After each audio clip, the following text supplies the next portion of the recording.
दोस्तों नमस्कार। दोस्तों यदि आप अभी बाइक खरीदने जा रहे हैं और एक सामान्य परिवार से हैं, अभी उसकी ज़रूरत नहीं है तो अभी मत खरीदीजिए। 6 महीना बाद, साल भर बाद खरीद लीजिएगा, वो भी कैश में मिलेगा। अभी बाइक खरीदने जाएंगे तो आपको ईएमआई देना पड़ेगा, 3,000 रुपया ईएमआई देंगे तो साल का तो 36,000 ऐसे ईएमआई दे देंगे। हम आपको आइडिया बताएंगे कैसे कर सकते हैं और कैश कैसे ले सकते हैं, क्योंकि एक सामान्य परिवार में सबसे फर्स्ट प्रायोरिटी होता है अपने को ऐसा स्टेबल करना कि आपका इनकम एक स्टेबल कंडीशन में आ जाए। 30, 35, 40 हज़ार रुपया जब आपका स्टेबल कंडीशन में आ जाए तो फिर कोई दिक्कत नहीं है। 10,000 20,000 का जॉब करते हैं, उसमें अगर लाख 1.5 लाख का बाइक लेने जा रहे हैं वो भी ईएमआई पे, तो फिर आपके ऊपर बर्डन आ जाएगा ना, क्योंकि घर का खर्चा है, माता पिता का खर्चा है, परिवार का खर्चा है, तो फिर उसको संभालना मुश्किल हो जाएगा। तो हम आपको एक आइडिया बता रहे हैं कि अभी बाइक मत लीजिए। केवल आप उस पैसे का जो आप सेविंग किए हैं, जो आप जमा करके आप बाइक लेने जा रहे हैं, मान लीजिए 50,000 रुपया आपके पास है और उसको पेमेंट करके फिर ईएमआई पर बाइक लेने जा रहे हैं, तो 50,000 रुपये को सही जगह पे इन्वेस्टमेंट कीजिए है,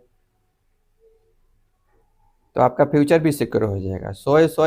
30-35 हज़ार रुपया, 36,000 रुपया आप कमा सकते हैं दोस्त। और ऐसे दोस्तों के संपर्क में मत रहिए जो आपको गलत चीज़ें सिखाएं, जैसे गुटखा गुटखा खाने के लिए प्रेरित करते हैं। कुछ रिश्तेदार होते हैं, दोस्त और रिश्तेदार इतने अच्छे होते हैं कि आपके समय को बर्बाद करते हैं। प्यार से प्यार से प्यार से बर्बाद करते हैं, आपको भी बर्बाद करेंगे, आपके समय को भी बर्बाद करेंगे। प्यार से बोलेंगे कि नहीं, पार्टी में दोस्त ड्रिंक तो करना जरूरी होता है। ऐसे दोस्त और रिश्तेदार से थोड़ा दूरी बनाए रखिए, क्योंकि आपके प्यार से ही आपके पूरे जीवन को बर्बाद कर देंगे। केवल सरकार दोषी नहीं है। अगर हम ऐसे दोस्त को बनाते हैं अपना दोस्त, ऐसे लोगों को अपना दोस्त बनाते हैं, तो हम भी दोषी है ना, जो चोरी करना सिखाते हैं। बाइक का चोरी सिखाएंगे, मोबाइल का चोरी सिखाएंगे, ज्वेलरी का चोरी सिखाएंगे। चोरी करने से आज तक कोई अमीर बना है? कुछ दोस्त ऐसे भी होते हैं जो 50 लाख की गाड़ी पर चढ़ते हैं और 5,000 रुपया वृद्ध महिला का नहीं लौटाते हैं। दोस्त, ऐसे दोस्तों के चक्कर में मत रहिए। और आप स्टार्टिंग में ही बाइक मत ले लीजिए, अपने बुढ़ापे को सिक्योर कीजिए। हम भी नीचे से ऊपर आए हैं, बहुत नीचे से। पढ़ने के लिए, ट्यूशन पढ़ने के लिए पैसा नहीं रहता था, इसलिए हम बता रहे हैं कि आप स्टार्टिंग में बाइक मत लीजिए, क्योंकि आप स्टार्टिंग में बाइक लीजिएगा तो ईएमआई देना पड़ेगा ना। धीरे धीरे संघर्ष करके ऊपर आए हैं, काम किए हैं, काम करने से पैसा आया, फिर पढ़ाई किए हैं, फिर पढ़ाई करके नौकरी किए हैं, फिर पैसा कमा रहे हैं, फिर समाज सेवा कर रहे हैं। कभी ऐसा हमारा समय था कि हम खुद के लिए पैसा नहीं रहता था, आज हम दूसरे को मदद करते हैं, दूसरे को नया कपड़ा देते हैं, दूसरे को गाड़ी भी देते हैं, दूसरे को बिजनेस करने के लिए मदद भी करते हैं, दूसरे को ट्यूशन पढ़ने के लिए मदद करते हैं, गरीब आदमी को। तो आपके अंदर एक संकल्प होना चाहिए कि हम अपने लिए और समाज के लिए जिएंगे, तो आप कुछ कर पाएंगे। आप एक बच्चे को भी मदद कर दिए तो भी काफ़ी है। कोई ज़रूरी नहीं कि आप 100 बच्चों को मदद करें। एक बच्चे को, अगर एक फैमिली को, एक पर्सन को अगर 200, 500, 1,000 रुपया, 5,000 देकर रोजगार करा दिए तो भी काफ़ी है। कभी जरूरी नहीं है कि 100 लोगों को आप रोजगार दिलाएं। एक आदमी अगर एक आदमी को भी रोजगार दिला दे तो 10 करोड़ लोग, अगर 10 करोड़ को रोजगार दिला दे तो 10 करोड़ लोगों को रोजगार हो जाएगा ना। कोई जरूरी नहीं कि आप 5-5 लोगों को रोजगार दिलाइए। तो आप अंदर से भावना होना चाहिए कि हम अमीर बनना चाहते हैं। अगर बुढ़ापे के लिए आप इन्वेस्टमेंट करते हैं 5,000 रुपया, तो 15% के इंटरेस्ट रेट से भी अगर रिटर्न मिलता है तो 40 साल में आपको 11 करोड़ तक मिल सकता है।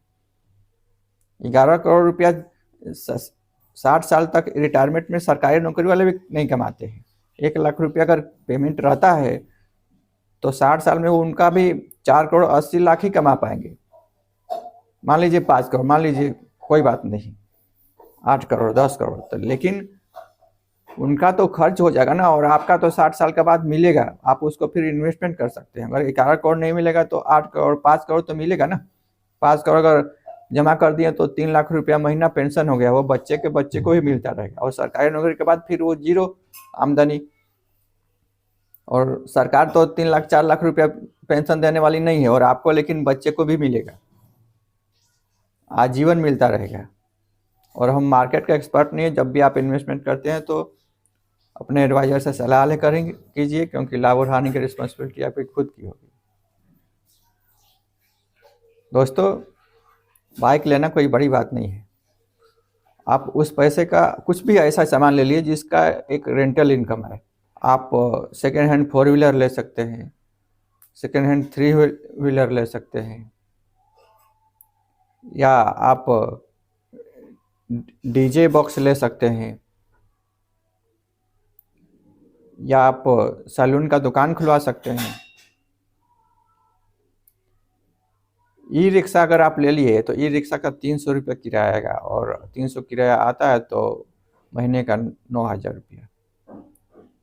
तो 6 महीने के बाद फिर आप एक ई रिक्शा ले लिए तो महीने का 18,000 रुपया।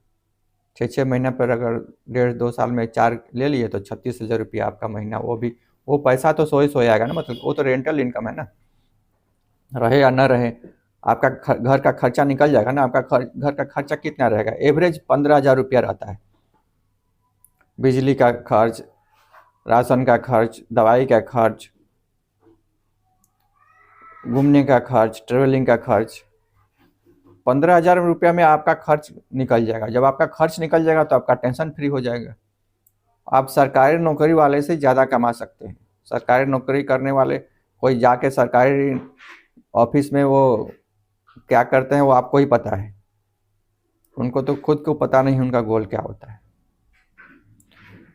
तो दोस्त, और इसके बाद आपके पास 36,000 35,000 रुपया महीना आने लगा तो फिर 6 महीने के बाद बाइक ले लीजिए, बड़ा बाइक ले लीजिए, बुलेट ले लीजिए, कौन आपको रोकता है। लेकिन आप एक सिस्टमेटिक वे से आप जाएंगे तभी आगे बढ़ पाएंगे। जल्दीबाजी करेंगे तो फिर आप गरीब का गरीब ही रहेंगे, एवरेज पर्सन का एवरेज पर्सन ही रहेंगे, मिडिल मैन का मिडिल मैन ही रहेंगे, अमीर नहीं बनेंगे। अमीर वही है जो अमीर उसी को बोलते हैं जिसके पास 100 लाख 2 लाख 5 लाख 10 लाख रुपया आ रहा है। अमीर उसको नहीं बोलते हैं जो नौकरी करके 2 लाख 5 लाख रुपया महीना कमा रहा है, वो अमीर नहीं है। वो तो निपट जाएगा तो फिर वो जॉब भी चला जाएगा और आमदनी भी खत्म, तो उसको क्या अमीर बोलते हैं? उसको अमीर बोलते हैं। आपको अगर ऐसा कोई बता रहा है तो आपके साथ मजाक कर रहा है। दोस्तों, बिजनेस आइडिया कैसा लगा आपको, मेरा विचार कैसा लगा, आप कमेंट करके जरूर बताइएगा। Thank you.